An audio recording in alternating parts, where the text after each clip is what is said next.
Perth వన్డేలో భారత top order ఘోర వైఫల్యం చెందింది. విరాట్ కోహ్లీ డకౌట్ అయ్యాడు. స్టార్క్ బౌలింగ్ లో క్యాచ్ ఇచ్చి అవుట్ అయిపోయాడు. రోహిత్ శర్మ 8 పరుగులు చేసి వెనుతిరిగాడు. ఇక కెప్టెన్ శుభ్మన్ గిల్ సైతం పేలవమైన ఆట తీరును ప్రదర్శించాడు. 10 పరుగులకే వికెట్ ను సమర్పించుకున్నాడు. మొత్తంగా 25 పరుగులకే 3 కీలక వికెట్లు కోల్పోయింది భారత్. ఆస్ట్రేలియాతో పెర్త్ లో జరుగుతున్నటువంటి కీలక వన్డేలో టీమిండియా టపటపా వికెట్లు కోల్పోయింది.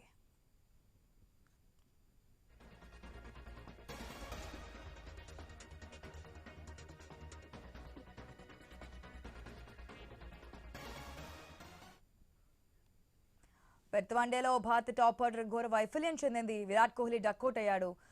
తర్వాత రోహిత్ శర్మ కూడా 8 పరుగులు చేసే వెనుతిరిగాడు. ఇక కెప్టెన్ శుభ్మన్ గిల్ సైతం పేలవమైన ఆట తీరును ప్రదర్శించాడు. కేవలం 10 పరుగులకే వికెట్ను సమర్పించుకున్నటువంటి కండిషన్ మనం చూస్తున్నాం. మొత్తం 25 పరుగులకే 3 వికెట్లు కోల్పోయింది భారత్. ఆస్ట్రేలియాతో పెర్త్లో జరుగుతున్నటువంటి కీలక వన్డేలో టీమిండియా వికెట్లు కోల్పోయినటువంటి సిచ్యువేషన్ మనం చూస్తున్నాం. దీనికి సంబంధించి మనతో మాట్లాడడానికి జగన్నాథ్ గారు ఉన్నారు, sports analyst. Good morning sir. Good morning అండి. ఎట్లా చూడొచ్చు అంటే పెర్త్ వన్డేలో మెయిన్ కీలకంగా ఉన్నటువంటి ముగ్గురు కూడా అది రన్అట్ కావచ్చు, లేదంటే తక్కువ పరుగులు 8 పరుగులు 10 పరుగులకే అవుట్ కావడం జరిగింది. ఎందుకు ఇంత పేలవమైన ప్రదర్శన అనుకోవచ్చు? అది ఏం కదా, మన రవి శాస్త్రి టాస్ ముందే అంటున్నాను. కండిషన్స్ మన ఏంటంటే మన ఇక్కడ నుంచి స్లో వికెట్స్ లో వెళ్ళాం. అంటే బాల్ కండిషన్స్, ఆ బాల్ మన ఇండియా గానీ యుఏఈలో ఆడితే బాల్ కొంచెం స్లో వస్తుంది వికెట్ నుంచి బ్యాటర్స్ కి. మొత్తం ఆస్ట్రేలియాలో బాల్స్ కొంచెం వేరే ఉంటుంది, బాల్ తొందరగా వస్తుంది బ్యాటర్ కి.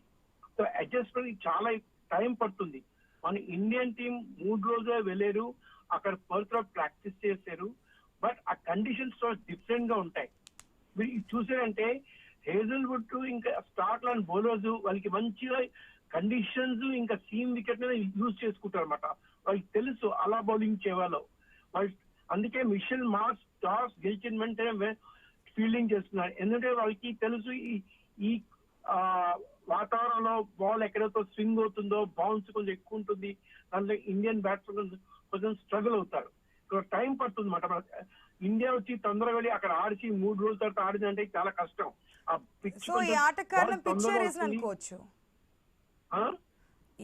ఇటువంటి ఆట తీరు కారణం పిచ్ రీజన్ అనుకోవచ్చు. అది ఏ బ్యాట్స్మెన్ స్ట్రగుల్ అవుతారు. ఏ బ్యాట్స్మెన్ ఆస్ట్రేలియా కూడా మీరు అక్కడ చూడండి, వాళ్ళు వచ్చి అక్కడ ఫాస్ట్ వికెట్ వచ్చి ఇండియాకి వచ్చి ఆడతారు స్లో వికెట్స్ లో. సపోజ్ స్లో వికెట్స్ లో మనం ఉంటే వాళ్ళు కూడా స్ట్రగుల్ అవుతారు. ఆ కండిషన్ అడ్జస్ట్ చేసుకోవాలి, ఆ టెక్నిక్ అడ్జస్ట్ చేసుకోవాలి, హ్యాండ్ స్పీడ్ అడ్జస్ట్ చేసుకోవాలి.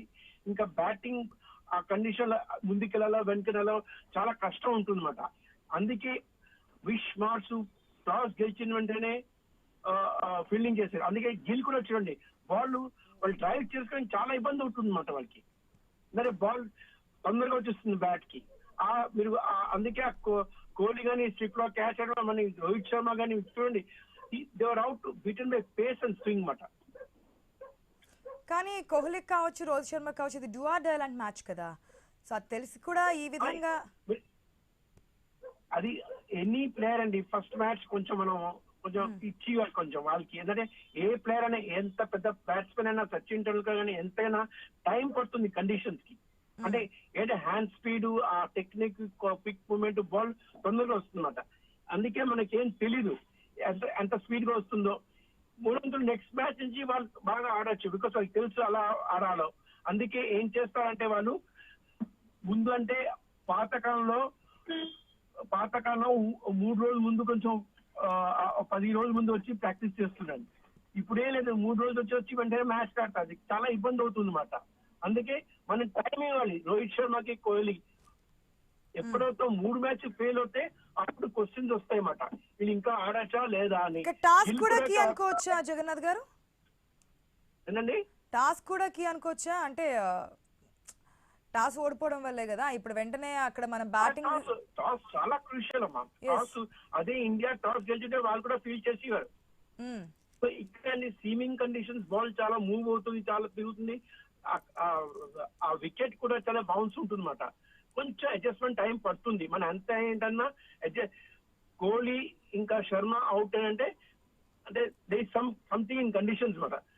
గిల్లే అవుట్ అయిపోయినాడు. ఇంకేంటి బాల్ బిట్వీన్ మీద face and pitch adjustment time చాలా టైం పడుతుంది. సో ఆఫ్టర్ దట్ అంతా సెట్ అవుతుంది అనుకోవచ్చు. అంటే కొంచెం టైం పడుతుంది, నాకు తెలియదు. సపోజ్ నెక్స్ట్ 2 మ్యాచెస్ ఫెయిల్ అయిపోతే ఇంకా సెలెక్టర్స్ కోహ్లీకి ఇంకా రోహిత్కి ఇంకా వెళ్ళండి అని చెప్తారు. బట్ ఒక్క మ్యాచ్ చూసి ఫెయిల్ అయిపోయిన అనక తప్పదు. ఓకే, ఇప్పుడు ఈ పిచ్ సంగతి తెలిసిన తర్వాత నెక్స్ట్ మ్యాచ్లో అనేది తెలుసుకొని ఆడతారు కాబట్టి కొంచెం మంచి పర్ఫార్మెన్స్ అనేది కనిపించే ఛాన్స్ ఉండొచ్చు. ఛాన్స్ ఉంటుంది, ఎందుకంటే వాళ్ళు ఈ మధ్య కొంచెం గ్యాప్ ఉంటుంది, వాళ్ళు అడ్జస్ట్ చేసుకుంటారు, అనలైజ్ చేసుకుంటారు వాళ్ళ గేమ్. ఇవంతా ఇవాళ కొంత అనలైజ్ కంప్యూటర్స్ కలిగి నేను ఎక్కడ తప్పు చేశాను, ఎక్కడ ముందుకెళ్ళాలో వెనకనాలో. బట్ మోస్ట్ ఇంపార్టెంట్ టాస్, ఇక్కడ ఇలాంటి కండిషన్స్ లో టాస్ గెలిస్తే ఏ క్యాప్టెన్ అడ్వాంటేజ్ ఉంటుంది. ఇప్పుడు అందుకే ఆస్ట్రేలియా అడ్వాంటేజ్, టాస్ గెలిచి పెద్ద మంచి పని చేశారు వాళ్ళు. ఓకే, థ్యాంక్ యూ అండి జగన్నాథ్ గారు.